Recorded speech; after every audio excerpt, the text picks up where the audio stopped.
what do you believe are the key new or newish factors that might make defence policy makers think again about the direction of defence in Australia?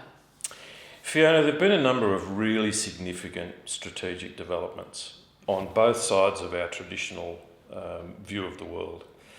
It's not that long ago that Australia's GDP was larger than the GDP of the ASEAN nations combined.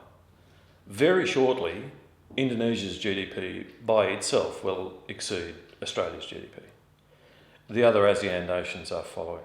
There is a very substantial rise of influence and power of India on the Indian Ocean side of our area of interest, and China on the other. In fact, a lot of focus is on China, and rightly so, because it's quite startling the pace of development of China, and with that, China's military. It has exceeded the forecast pace of development consistently for the last 10 years.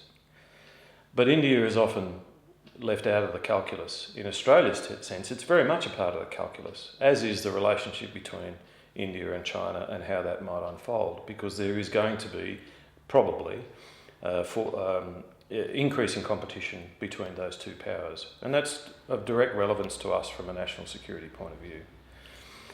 That's on the one side of the equation. On the other side of the equation, we've seen some dramatic developments in Western democracies recently. The rise of President Trump has had a very significant impact in the standing of the United States globally, and the attitude that the United States takes globally is significantly affected.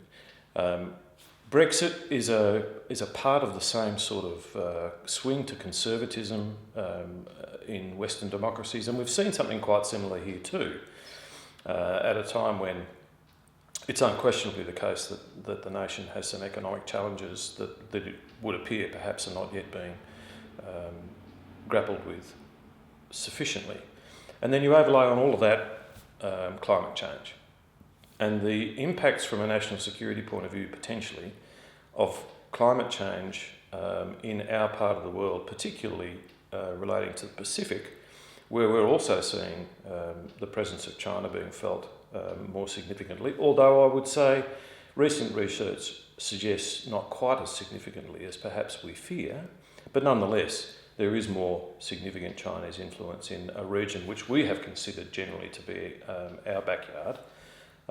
These things have all really quite dramatically changed the strategic context Australia faces since the 2016 White Paper.